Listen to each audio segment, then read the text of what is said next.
प्यारे बच्चों, Rohit sir biology में आपका स्वागत है। आज हम पढ़ाएंगे कक्षा 12 में कलन। तो कलन क्या होता है? कलन की इंग्लिश है कैलकुलस। तो कलन जो है बोर्ड परीक्षा में 44 नंबर का आता है। तो कलन में दो टॉपिक हैं, जैसे मान लेते हैं एक हो जाएगा आपका अवकल गणित और एक हो जाएगा समाकलन गणित। तो कलन किसे कहते हैं? तो देखते हैं कलन क्या है। कलन जो है गणित का प्रमुख क्षेत्र क्या है बच्चों? प्रमुख क्षेत्र है। प्रमुख क्षेत्र है जिसमें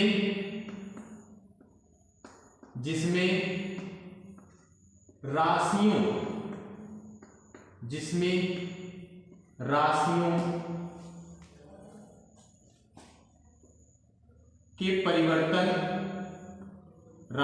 के परिवर्तन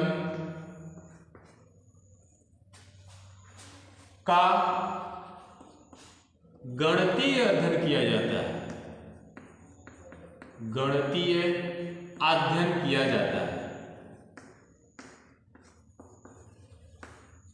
अध्ययन किया जाता है।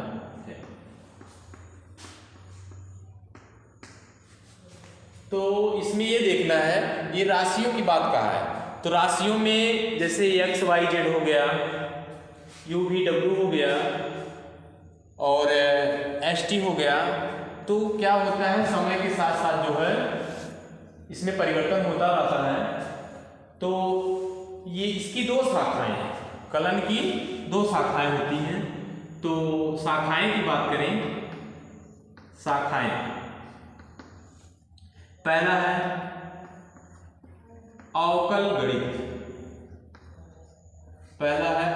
गणित, दूसरा है समाकलन गणित। अगर इसका इंग्लिश देखें तो अवकल का इंग्लिश होता है डिफरेंशियल। क्या होता है बच्चों? डिफरेंशियल। अब गणित में हम क्या पढ़ रहे हैं? कलन पढ़ रहे हैं। तो कलन में आ जाता है कैलकुलस। ऐसे हम समाकलन की बात करें तो इंटीग्रेशन।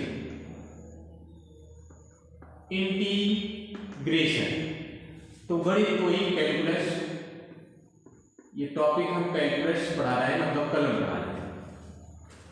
तो इसकी कलन की दो शाखाएं हैं, एक अवकल गणित होता है, ये समाकल गणित होता है। तो इसके आविष्कारक कौन थे? आविष्कार कौन किया था?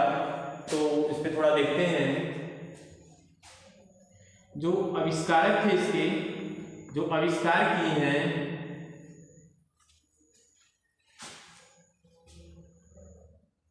सन 1665 ईस्वी में आइजैक न्यूटन द्वारा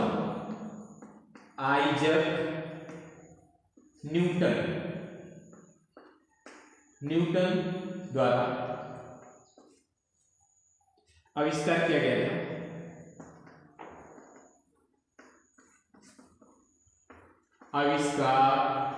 किया गया था।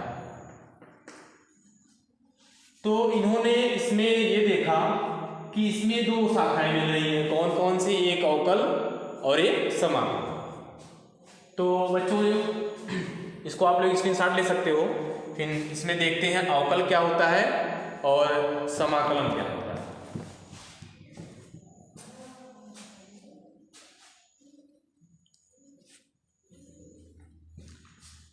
इरेज कर रहे हैं।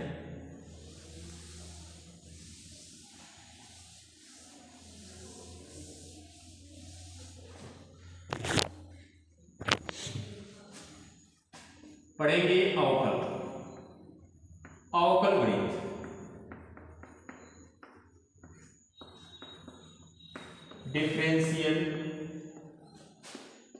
Differential calculus.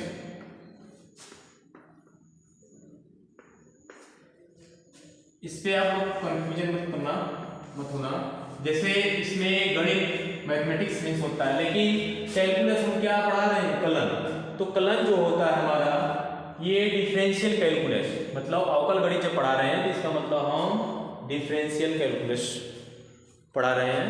तो देखना है डिफरेंशियल कैलकुलस क्या होता है, अवकल गणित क्या होता है। अवकल गणित वह गणित है जिसमें परिवर्तन की दर को अध्ययन किया जाता है। तो ध्यान ये देना है, अवकल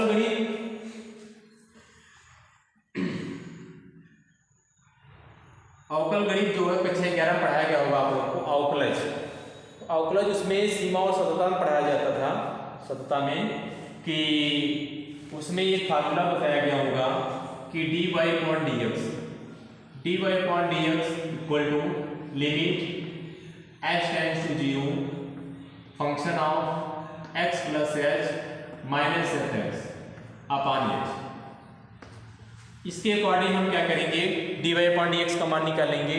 जैसे कांस्टेंट का मान क्या होगा, चर का मान क्या होगा, मतलब चर का मान क्या होगा, अचर का मान क्या होगा, इस फार्मूले से हम सबकी वैल्यू फाइंड करेंगे। तो ये देखना है बच्चों कि अगर x का अवकलन अगर x के सापेक्ष करते हैं तो इसकी वैल्यू क्या आएगी। तो जाहिर सी बात है, जिसका हम अवकलन करते हैं, जैसे हम x का अवकलन करेंगे तो x के सापेक्ष अगर अवकलन करते हैं तो d/dx, अगर y के सापेक्ष करेंगे तो d/dy होगा, अगर z के सापेक्ष करेंगे तो d/dz होगा। तो प्यारे बच्चों, पहले ये देखते हैं x के सापेक्ष अवकलन। तो इसका मतलब ये हुआ कि अगर हम x के सापेक्ष करते हैं तो जाहिर सी बात है इसमें d/dx लगाएंगे तो इसकी वैल्यू क्या आएगी, 1 आएगी। क्यों 1 आएगी, दोनों वैल्यू सेम। ठीक, अब y को x का y के रिस्पेक्ट में करेंगे या y के सापेक्ष करेंगे, तो इसका मतलब ये हुआ कि x के सापेक्ष करेंगे, y के सापेक्ष करेंगे तो x का, तो कितना हो जाएगा ये dx/dy, क्योंकि x का परिवर्तन हुआ और अपान y का परिवर्तन हुआ।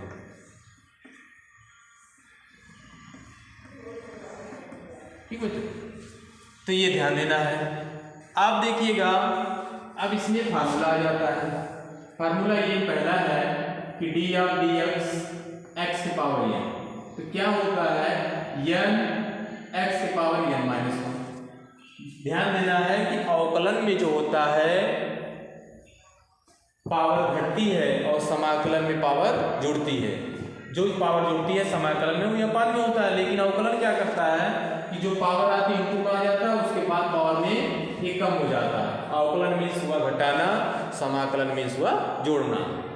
तो अगर एक हम वैल्यू करके देखें x की पावर 5, तो n का काम 5 कर रहा है, तो 5x की पावर 5 - 1, तो कितना हुआ 5x की पावर 4। ठीक बच्चों, तो इसका डिफरेंशिएशन x की पावर 5 का जो अवकलन हुआ 5x की पावर 4। अब हम क्या करेंगे, d/dx अगर हम कांस्टेंट का अवकलन करेंगे तो कांस्टेंट का अवकलन जो है 0 होता है। क्यों 0 होता है, क्योंकि इसमें x y z नहीं है। कांस्टेंट की हमेशा वैल्यू 0 आएगी। अगर x रहता, y रहता, z रहता तो उसका हम अवकलन करते हैं। तो d/dx e की पावर x, तो e की पावर x का अवकलन e की पावर x होगा। d/dx sin x, तो साइन का अवकलन क्या होगा x के सापेक्ष, cos x। d/dx cos का अवकलन हो जाएगा -sin x। ऐसे हम निकालेंगे, यहां पर लिख देते हैं d/dx tan लेंगे तो tan का हो जाएगा sec² x, D R D x अगर हम कॉसेक के लेते हैं तो कॉसेक का होता है, कॉसेक का हो जाएगा माइनस कॉट एक्स। ठीक है, तो ऐसे वैल्यू हमें और ऐसे आ जाएगा से कॉसेक तो हो ही गया, ऐसे सेक का आ जाएगा, ऐसे सारे सब वैल्यू आ जाएगी। लेकिन ये देखना आता कैसे है, ये आता कैसे है ये कि D R D X E की power x equal to e की पावर एक्स। तो पहले हम ये देखते हैं कि ये कैसे आया। जैसे हम फार्मूला में हम जान गए कि इसका अवकलन ई की पावर एक्स होता है, लेकिन हम अगर इसको इक्वल दिखाना है तो हम क्या करेंगे, इस फार्मूले की यूज करेंगे।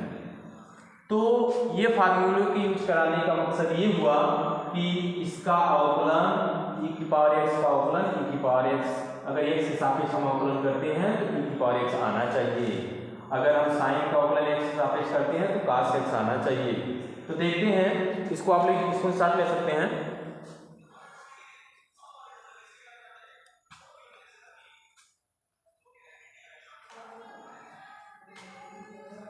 चलिए अब इसको हम इरेज करते हैं।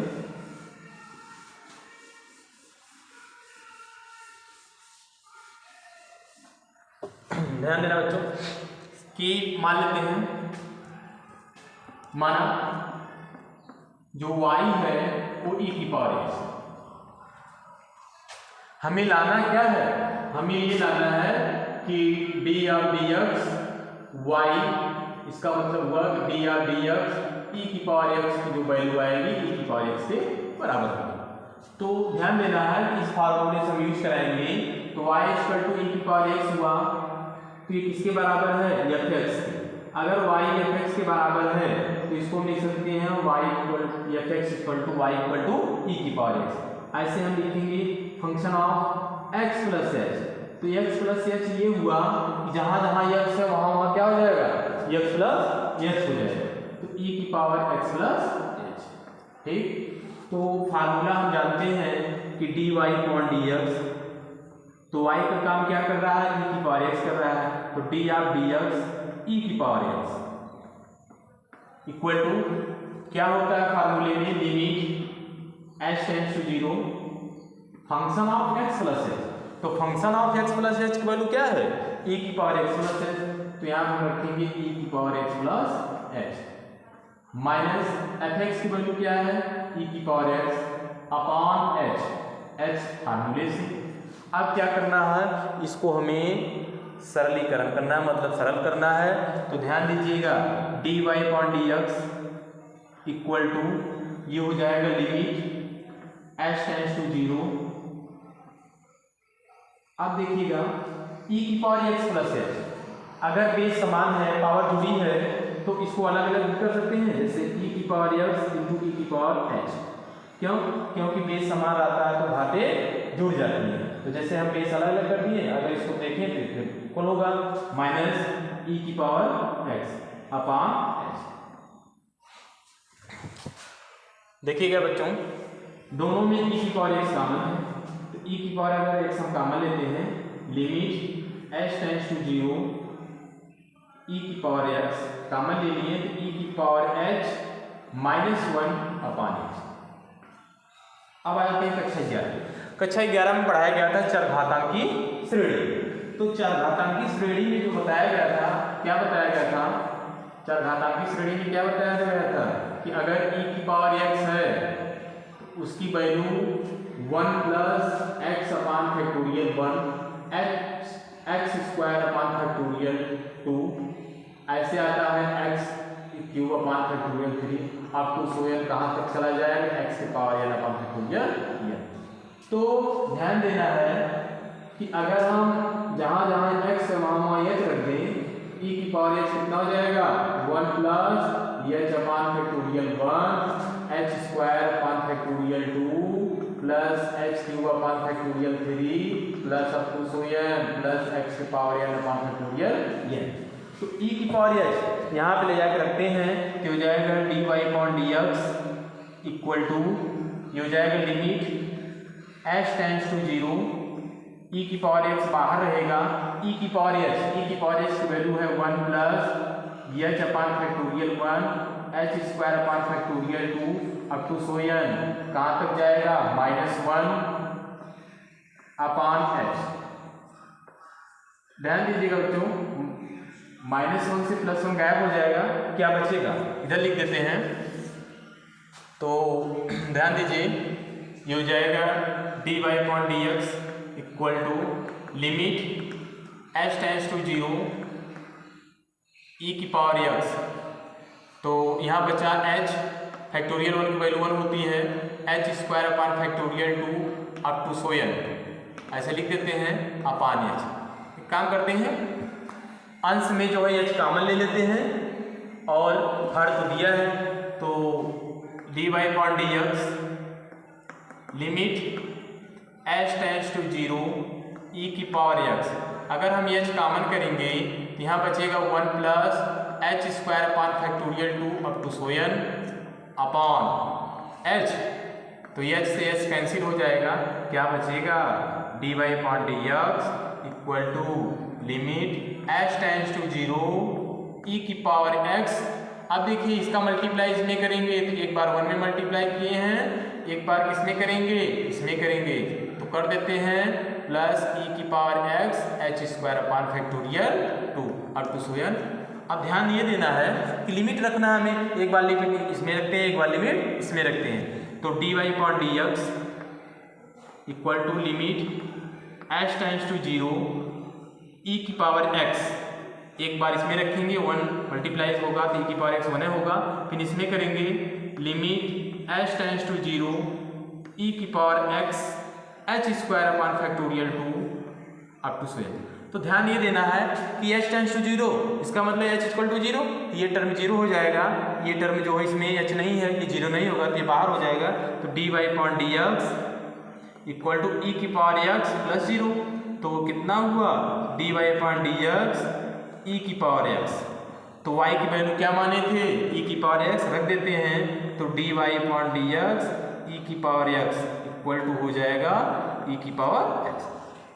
तो प्यारे बच्चों हम क्या करेंगे, इस फार्मूले की सहायता से हम अवकलन निकाल सकते हैं, साइन का निकालेंगे, कास का निकालेंगे, टैन का निकालेंगे, कोसेक का निकाल लेंगे, आइसेकॉट का निकाल लेंगे, ठीक है। तो इस पे ध्यान देना है कि अगर फार्मूला नहीं याद होता है तो आप लोग ये फार्मूले के हिसाब से आप लोग फार्मूला बना सकते हैं, ठीक है। तो आप लोग इसको इसके साथ मार सकते हैं या इसको लिख सकते हैं।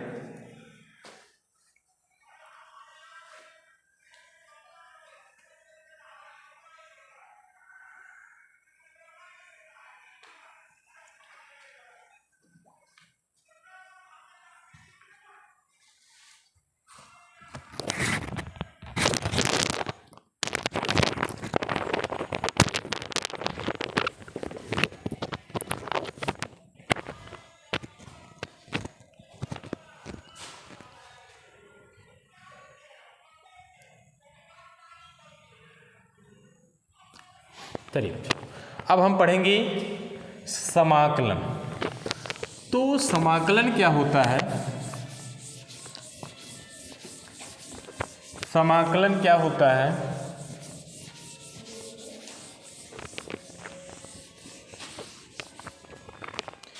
क्या पढ़ेंगे बच्चों, समाकलन, समाकलन गणित। तो ध्यान देना है कि समाकलन की जो इंग्लिश होती है इंटीग्रेशन, क्या होती है बच्चों, इंटीग्रेशन। हम कौन सा पढ़ रहे हैं, कलन पढ़ रहे हैं, तो कैलकुलस, ठीक है। तो कैलकुलस, तो समाकलन क्या होता है, आप लोग हम पढ़ाए हैं इसके पहले अवकलन। तो अवकलन में जो है उसमें परिवर्तन होता है, समय के साथ साथ परिवर्तन होता है। इसमें क्या होता है, उसका व्युत्क्रम, अवकलन का व्युत्क्रम समाकलन कहलाता है, ठीक है। तो ध्यान दीजिएगा, अवकलन, अवकलन का व्युत्क्रम,